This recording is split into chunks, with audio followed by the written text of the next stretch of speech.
Iya betul. Tadi briefingnya kan gitu kan, Iya. kasih kue. Berarti ini nampak settingannya ini enggak beres show director ini di sana nih.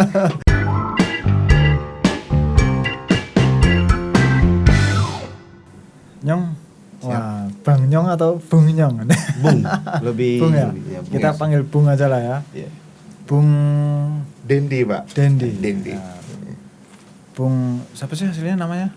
Nama asli Franz Octavianus. Oh, Bung Fran lah ya. Ya. Bung Fran dengan Bung Dendi. Selamat malam, selamat datang di Humaniora Studio. Selamat Terima malam kasih juga, nih. Pak. Terima kasih sudah bersedia hadir. Ya, malam ini kita ngobrol-ngobrol lah ya.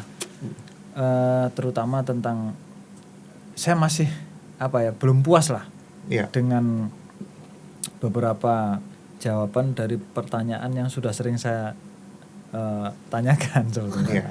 Jadi contohnya Bung Fran inilah, kenapa lebih tertarik ngajat daripada joget obelo? Nah, gimana?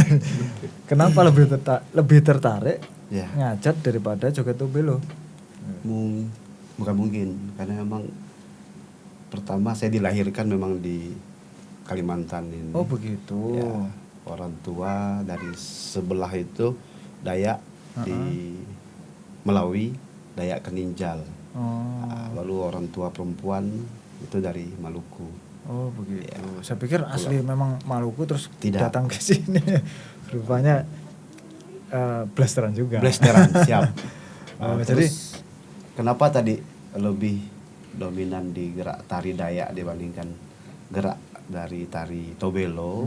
Mungkin saya dari tahun 91 itu sudah mengenal seni tari secara khusus di Sanggar. Ya, ya. Itu Itu berarti usia SMP, Pak.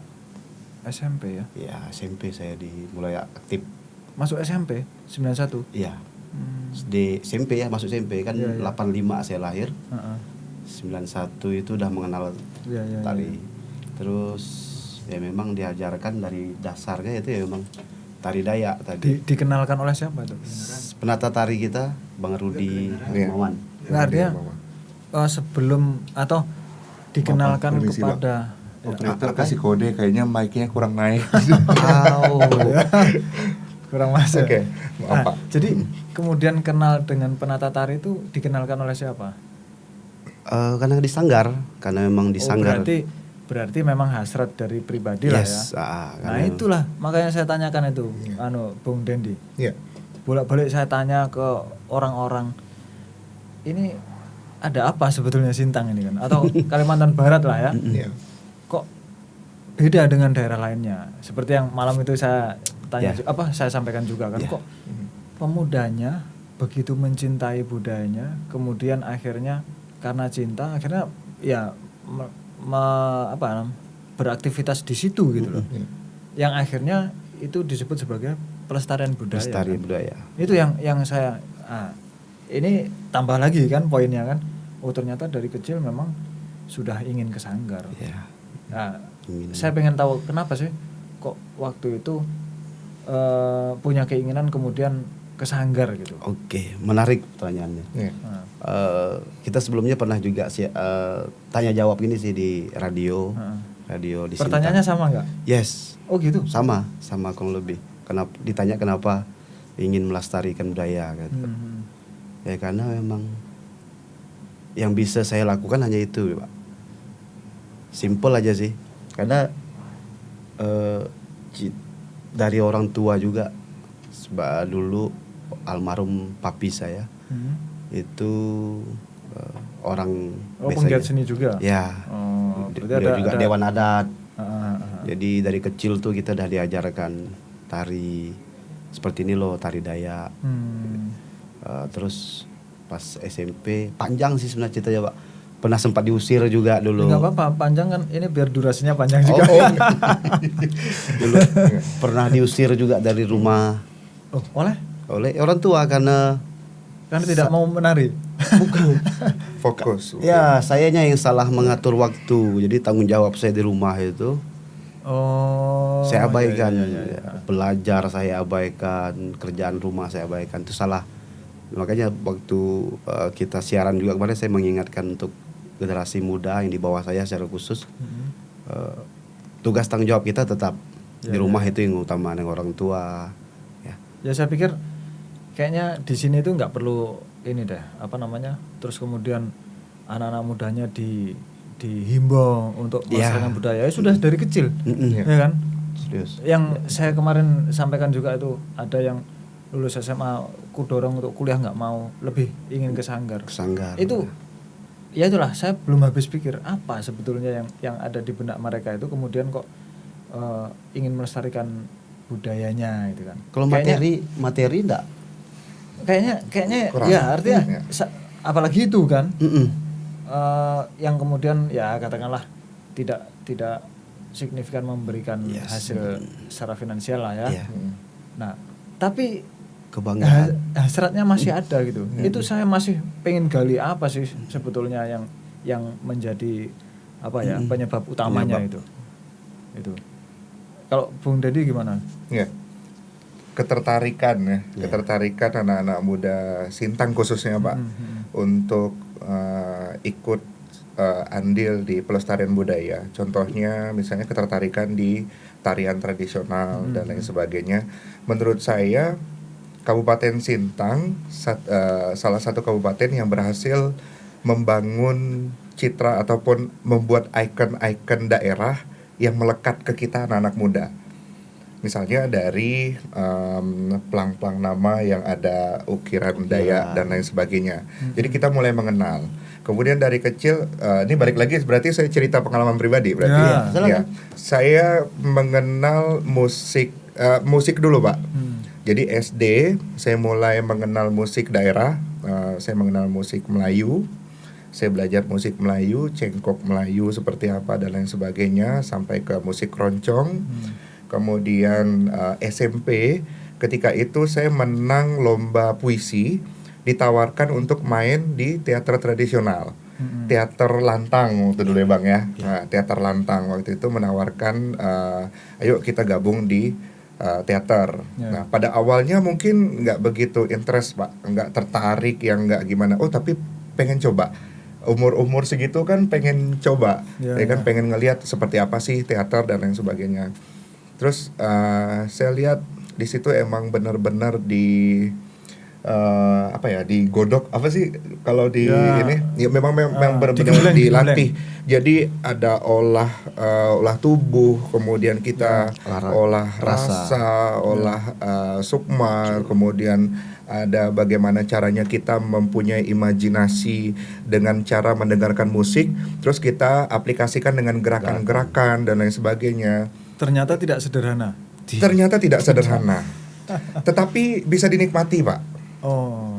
Tetapi bisa dinikmati. Nah itu berarti mungkin ada poin itu ya. Iya. Ternyata menemukan kepuasan batin. Makanya tadi saya setuju dengan Bung Nyong mengatakan bahwa sebenarnya bukan masalah materi, tetapi tidak munafik juga ya Bang sebenarnya. Tapi kalau saya tidak mengatakan bahwa berkesenian itu tidak tepat untuk mencari duit, bukan.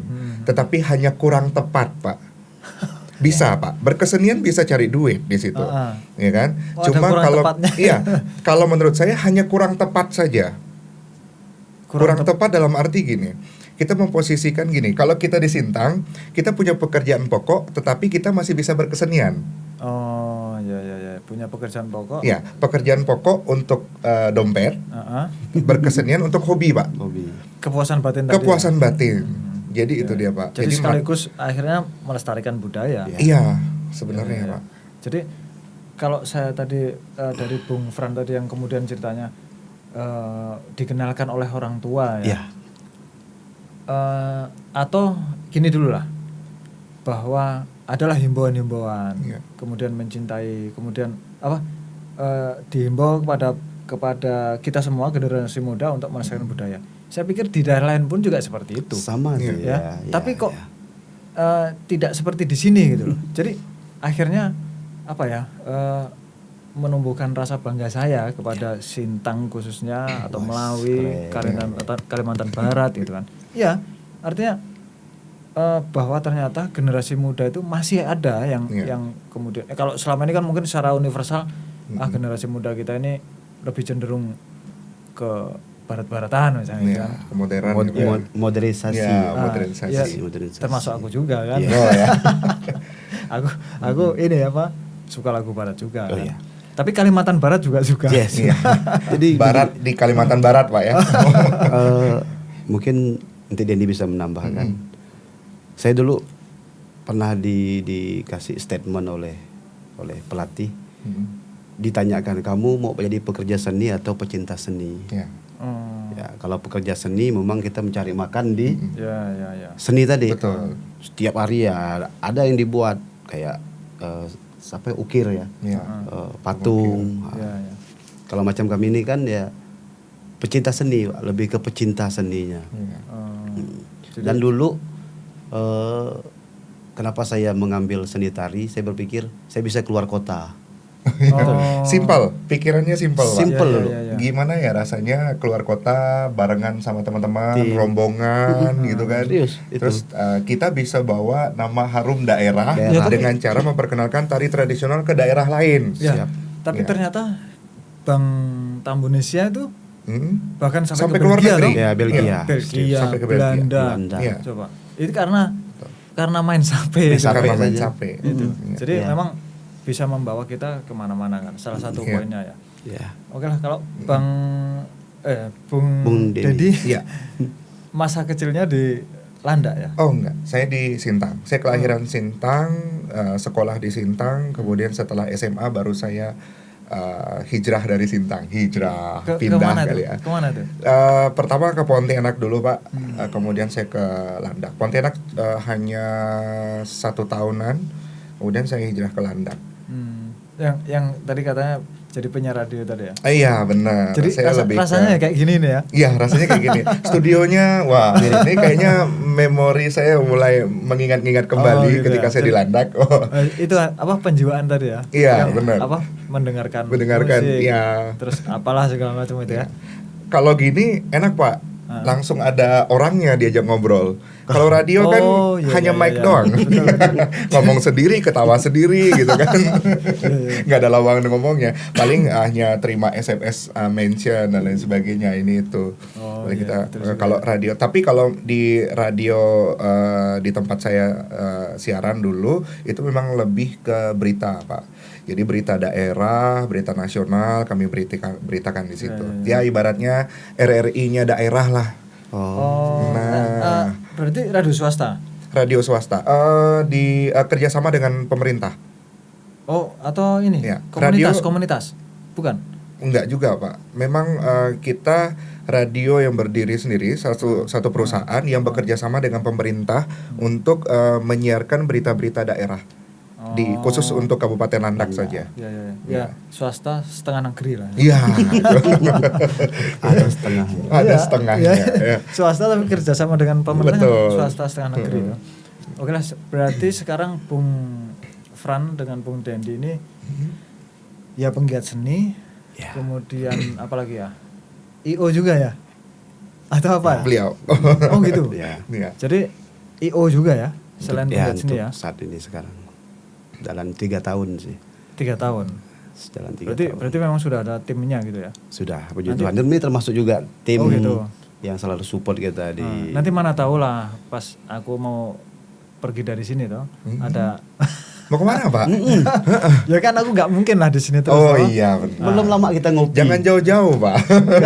Ya aku pun nggak tahu waktunya kapan. Yang jelas nanti pasti ada lah tiba masanya toh. Betul. Nah, barangkali bisa bantu saya bikin yang memang anti mainstream. Aku suka yang anti mainstream Bung. Gitu. Anti mainstream, dare to be different. Harus berbeda Pak ya. Kita konsepkan nanti ada. Ya kita konsepkan. Tapi gini ya, berbeda keinginan berbedanya saya itu ya tetap di yang arahnya positif ya. Artinya kita ingin berbeda dengan yang lain tapi kemudian untuk mengakselerasi gitu kan. Nuansa-nuansa etniknya ada dapat. Boleh. Nuansa ungu. Iya. Baru saya sadari ternyata. Di sini ungu-ungu ya. Itu dominan. Saya langsung tersinggung Bang. Sudah sabar kok Bang saya Bang. Kan bulan 4. Iya, bulan 4 ya, mengakhiri keunguan ya. Enggak, ungu itu kan bukan itulah, itu common sense itu. Iya. Itu atau sebagian lah ya, yang kemudian mengartikan seperti itu tuh. Cara pandang. Ungu kah unggu? Bacanya ungu kah unggu? Kalau menurut band yang ada di Indonesia ungu, Pak. Bukan band. Tulisan kan dia UNGU. Ungu. Tergantung cara pandang kita lagi, Bang. Mau dilarikan kemana nih? Lanjut. Oke, lanjut lagi. Ya. Ini panjang. Jadi IO ya. Iya. Terus apa lagi selain itu? Honorer juga di Dinas Pekerjaan Umum. Oh gitu. Terus di Sanggar Ananta Kupa Sintang juga. Oh berarti dengan Mas Bedul sekali itu ya? Iya, betul. Bang Kipli, Bang Dendi ini juga. Iya. Aku Kita tidak jauh sih siklusnya. Enggak jauh siklusnya, circle-nya ke situ-situ Circle-nya aja. dengan Bung Eka juga itu Ya. kawan-kawan berseni yang luar karena biasa. memang, ya Sintang itu ya ini aja. Belum lah nanti kan mudah-mudahan bisa berkembang. Ya termasuk saya bangun ini kan Mau saya tanyakan tadi itu. Udah dijawab. Dari jawab. Ya Dijawab udah lah, nggak duluan. apa-apa lah ya. Bapak kan nyuruh kasih pertanyaan. Itu udah mau saya tanyakan tuh. Dijawab. Udah lah, biar sah tanya aja lah. Oke. Oh, iya. Jadi Nampak ya Bang settingannya ya. nggak biasa kan kalau kalau kita mau siaran apa tuh kan kita di briefing dulu. Iya betul. Tadi briefingnya kan gitu kan. Kasih kue. Berarti ini nampak settingannya ini enggak beres show director ini di sana nih. Nggak nampak. Oh, enggak nampak. Jadi pertanyaan simpel menurut saya. Saya mengagumi Bapak itu jujur. Waktu Bapak santai di warung kopi, boleh kita sebut ya, warung kopi Joni 86, itu punya sahabat juga, itu saudara. Dharma Putra ya? Yang di arah Tugu Jam, Pak. Tugu Jam. Oh ya, Ya. yang terus ke sana tuh ya. Itu punya saudara kita aja, Joni, Bang Joni. Di situ saya pertama lihat Bapak. Nah saya tidak menyangka itu komandan Kodim. Saya tidak menyangka. Bapak datang duluan, dan lama disusul oleh Bapak Bupati. Kebetulan kita dengan Bapak Bupati itu akrab, dekat banget itu. Ya bapak warung kopi lah ya. Bapak warung kopi. Dia tetap kalau ketemu tuh dia suruh saya nyanyi dulu. Oh gitu. Pak ini Pak Berarti Jarod. bisa nyanyi di sini nanti. Boleh, gampang. Siap. Kita siapkan nanti. Iya. Terus saya sempat tanya, saya panggil Joni kan J. Siapa tuh J? Pala otak kau katanya. Kau enggak tahu. Mana aku tahu? Itu Dandim baru tuh tadi. Langsung tenggak. Langsung tegak. Tenggak duduk. Takut kena senam ya kan? Takut tenggak duduk. Bapak senyum kok senyum. Oke. Oh jadi satu Sempat ini. Bapak di luar, saya di sini posisi. gitu. Pas Bapak senyum, saya senyum. Berarti sebetulnya kita pernah jumpa. Pernah. Di situ saya mengagumi dan melihat postingan-postingan Bung Eka. Wah, ini apa lagi ini kan? Ada Bapak juga. Wah. Jadi pertanyaannya itu tujuan dasar sih sebenarnya. Kenapa dibuat Humaniora ini band dan studio? Padahal hampir mati ya menurut saya kalau studio band di Sintang ini. Hampir bahkan tidak. Dulu ngehitsnya waktu zaman saya SMA Pak. Jadi mungkin karena banyaknya festival band. Jadi rental band banyak gitu kan. Nah hari ini disegarkan kembali nih oleh Pak Eko gitu. Nah itu tadi dihadirkan kan kembali. biar apa kontribusi saya lah untuk Sintang di bidang seni budaya lah. Barangkali boleh tepuk tangan Pak ya. enggak, barangkali ya aku kan prinsipku kan gitu kan, bukan apa, aku nggak mau nyoal pangkat jabatan, nggak soal itu, satu sosial posisi itu bukan soal. Sesungguhnya yang ditunggu oleh manusia dari manusia lainnya itu kebermanfaatannya. Gitu. Jadi mau Anda itu berpakaian apa, pangkatnya apa, nggak urusan. Yang jelas Anda harus bermanfaat bagi semesta. Gitu. Ketika ini ya, saya ngutip punyanya Gus Dur lah. Ketika Anda berbuat baik, orang tidak akan pernah bertanya apa suku dan agamamu. Nah, itu yang membuktikan bahwa ternyata yang kita tunggu dari seseorang itu adalah kebermanfaatannya. bukan pangkatnya, seragamnya, status sosial, bukan posisinya, tapi kebermanfaatannya. Walaupun satu golongan ketika dia tidak bermanfaat, ya malas orang lah, ya kan? Katakanlah misalnya, oh ya itu golongan saya, tapi kemudian dia hanya bisanya merugikan saja, malas lah aku jumpa, ya kan? Tapi kalau walaupun di luar golonganku, kok ternyata dia memberikan manfaat, ya kita suka toh. Nah itu. Jadi pertanyaan tadi kan kenapa? Tujuannya apa? Ya, tujuan dasarnya. Ya umumnya itu kebermanfaatan ya. Terus kemudian sebetulnya saya ada secara internal dan eksternal. Secara internalnya begini, bahwa saya ini kan ya katakanlah komandan lah ya, atau pimpinan suatu organisasi.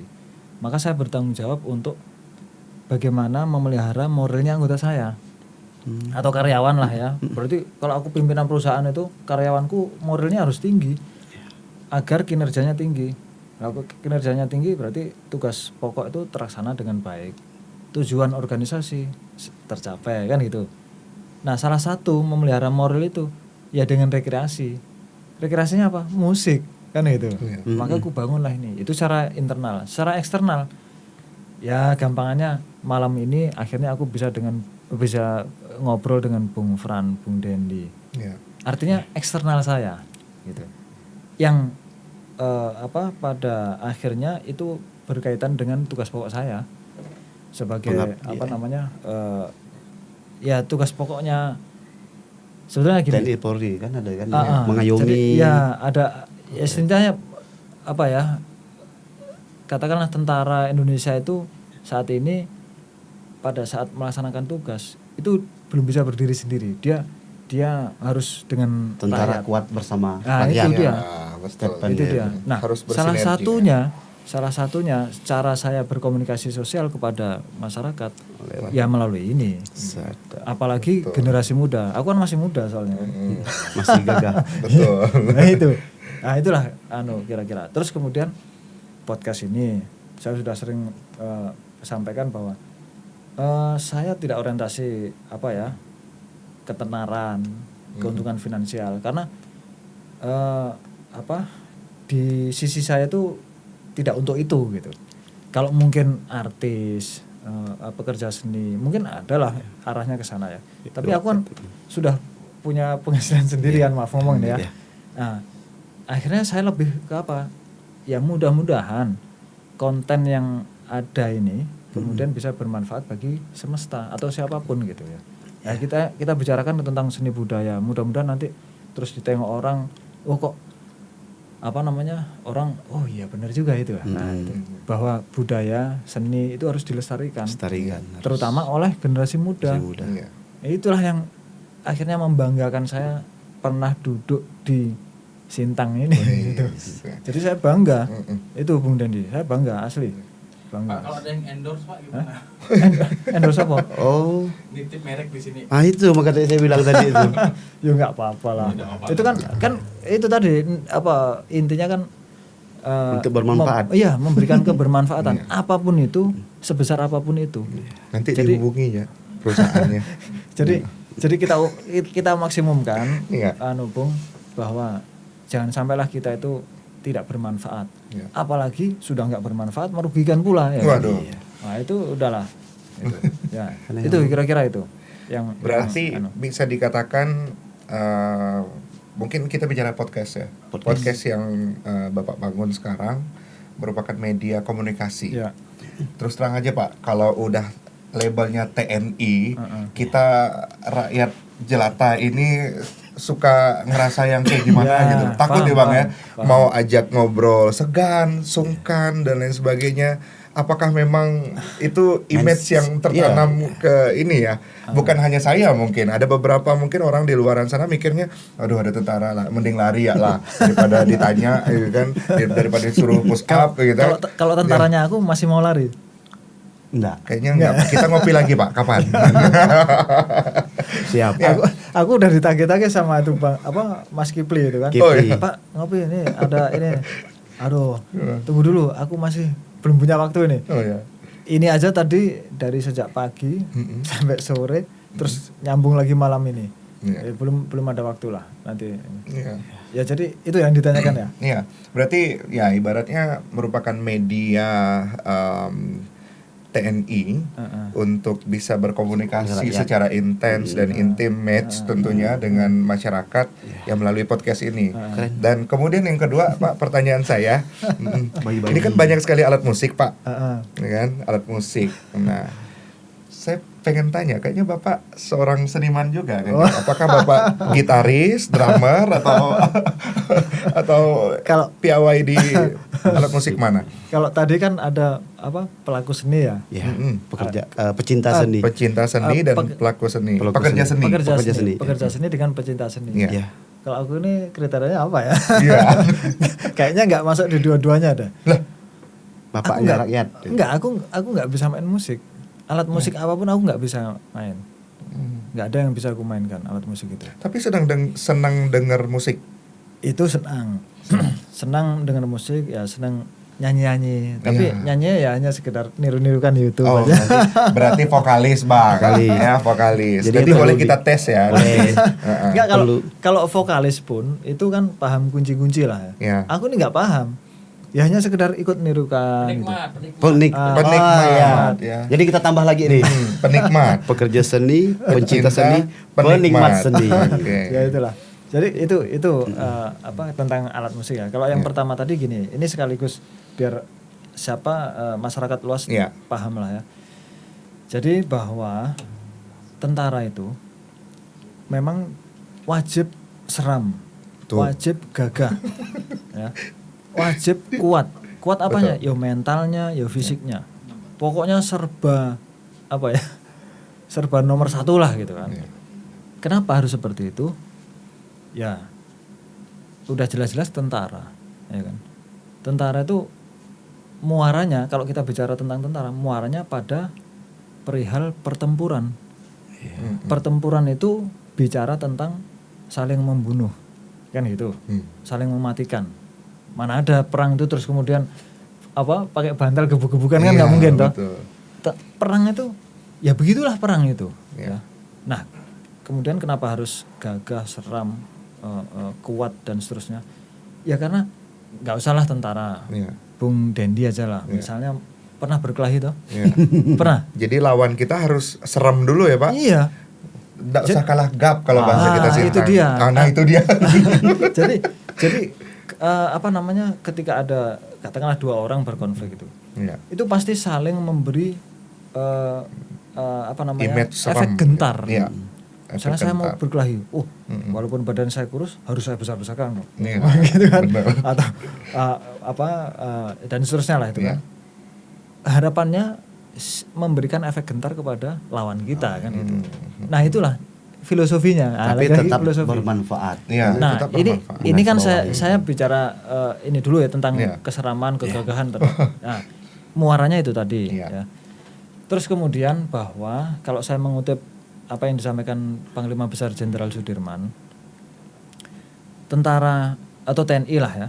TNI itu bukan kemudian suatu kelompok yang istimewa di negara Kesatuan Republik Indonesia ini.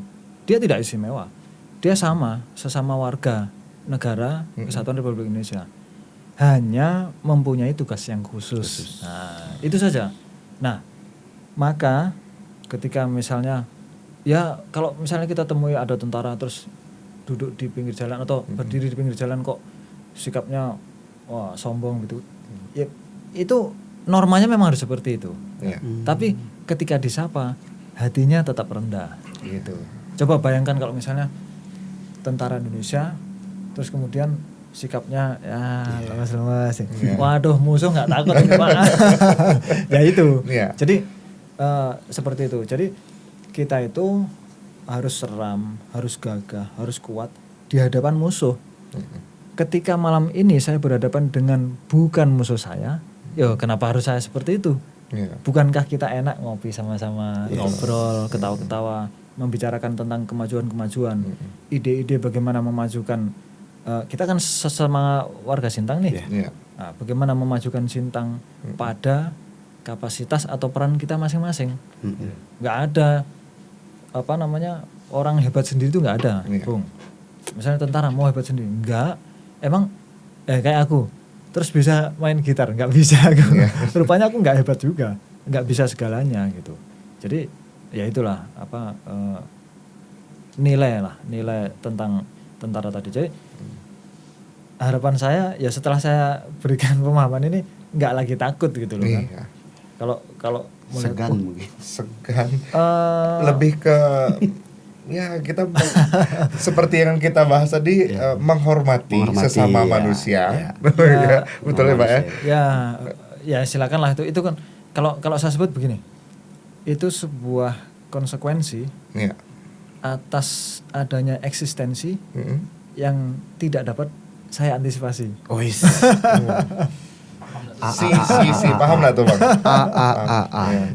Itu namanya kalau di pelajaran bahasa Indonesia itu rima. Rima. Ya, rima. Jadi di belakangnya si. Iya. Jadi ada sebuah konsekuensi Konsekuensi, atas sebuah eksistensi eksistensi. yang tidak dapat diantisipasi. Iya.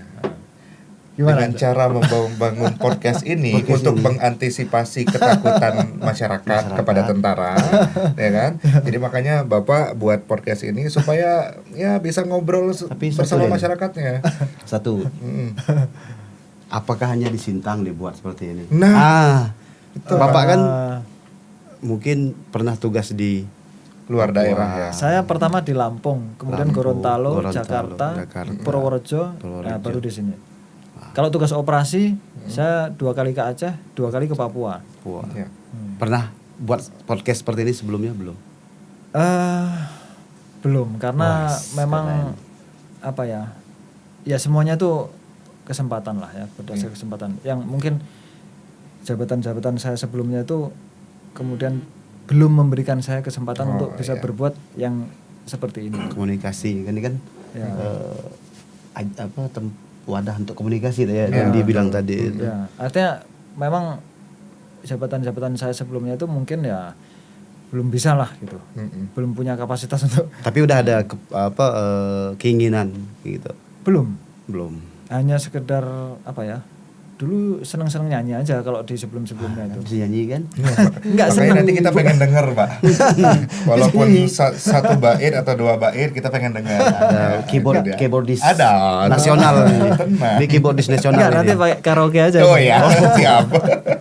Enggak, jadi ya pada dasarnya aku suka nyanyi lah ya, meniru-nirukan. Jadi aku itu sebetulnya enggak ini sih. Kalau tentang musik ya, enggak bisa mengembangkan, nggak bisa. Jadi misalnya katakanlah misalnya lagunya Roma Rama cengkoknya gini.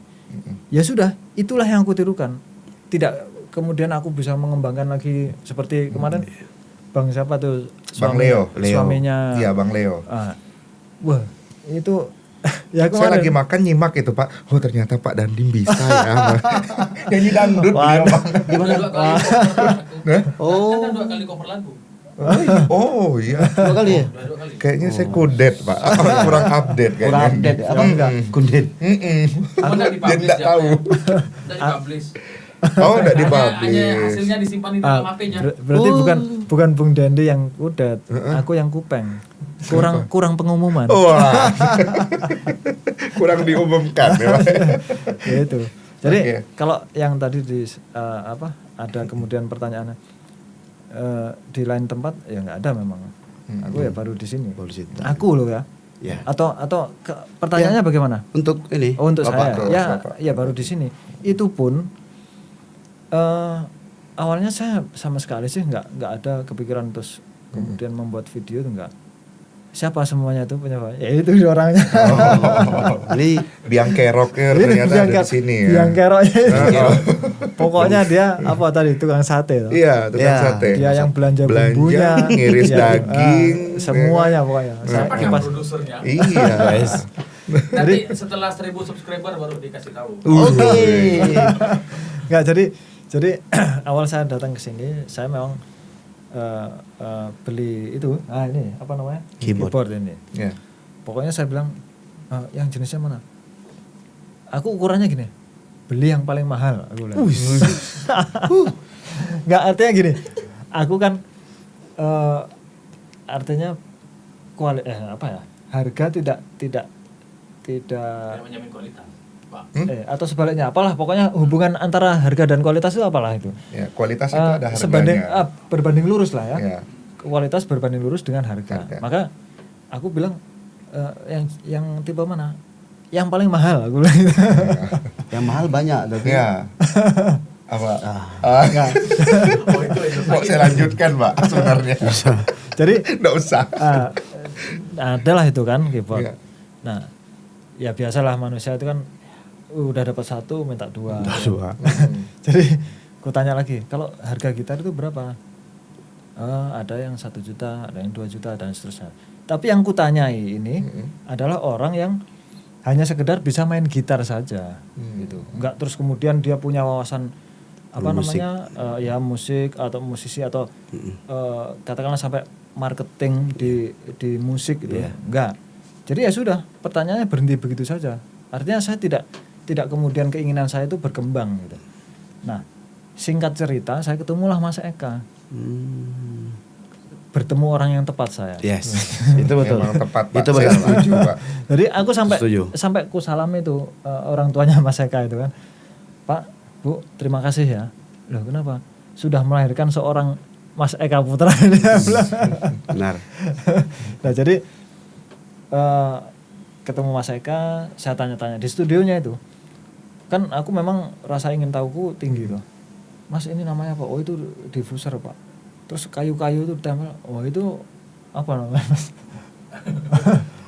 panel apalah gitu kan. Kayu-kayu nggak beraturan panjangnya itu ditempel-tempel. Untuk apa ini? Oh, rupanya ya itu untuk memecah suara atau kepentingan di studio.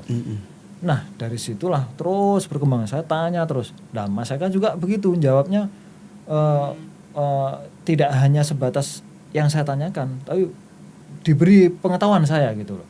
Sampai bagaimana ngitung panjangnya kayu yang itu panel-panel itu. Oh, ada rumusnya itu, Pak, ditunjukkan. Ini rumusnya. Nanti bagaimana cara menggunakan? Oh, gini. Kita mau pakai berapa frekuensi ya, berapa sampai berapa, masukkan. Nanti ada rumus. Oh, begitu, bukan sembarangan itu. Nah, dari situlah akhirnya saya kalau buat studio, Mas, kira-kira bagaimana atau berapa gitu. Ya, alhamdulillah, puji Tuhan. Sampai kemudian hari ini kita berjumpa di sini. Itulah kira-kira. Pokoknya intinya saya ingin itu tadi menjadikan diri saya itu bermanfaat bagi siapa saja. Gitu. Bermanfaat itu yang kita. Ya, bermanfaat di garis bawah. Di garis bawah. Ya itulah Gus Dur saya nyampaikan gitu.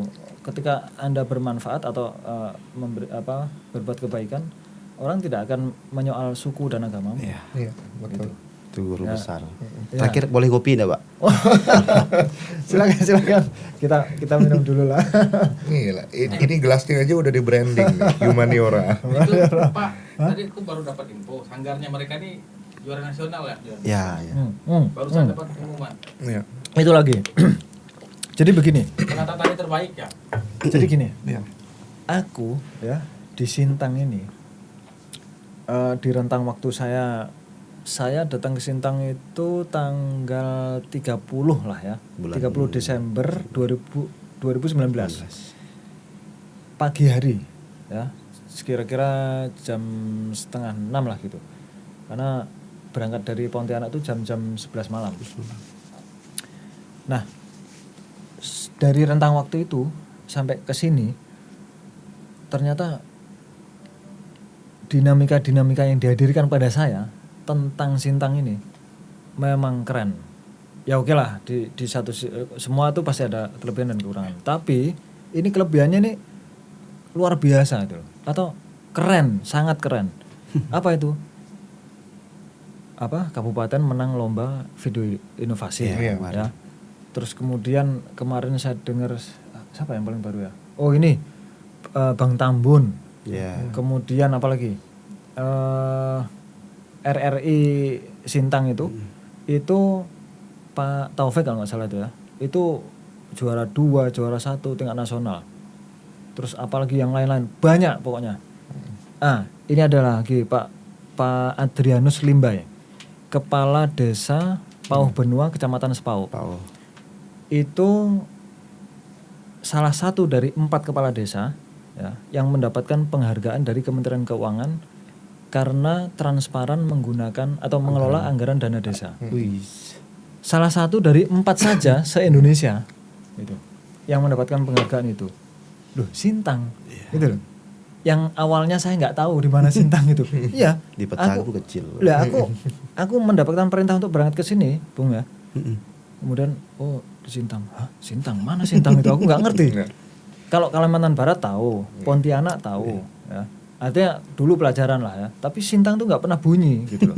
Makanya aku bilang, Sintang di mana Sintang itu kan? Nah itu, jadi bangga sekali lah. Pokoknya sekali lagi aku bangga sempat menjadi warga Kabupaten Sintang, ya. Yang karena ternyata orang-orangnya itu sangat berkualitas tinggi. Jadi menurut keyakinan saya, semua orang itu orientasinya adalah kualitas. Misalnya kita mau beli barang lah ya, atau kita mau ngopi lah, cari yang warung kopi yang kualitasnya bagus kan gitu. Mau beli baju, mau beli apa, kualitas yang terbaik dulu yang kita tanya kan. Walaupun nanti mampunya beli yang di bawahnya mungkin gitu kan. Tapi setidaknya kita nyari yang kualitas tinggi dulu. Nah ternyata di Sintang itu orang-orangnya kualitasnya sangat tinggi gitu. Jadi termasuk apa Sanggar Tari ya? Anantakupa. Anantakupa. Nah, baru kemarin pengumumannya. Jadi rasanya aku rasanya ini kan bukan terus aku harus ke situ. Rasanya pengen jadi anggota Sanggar Anantakupa juga.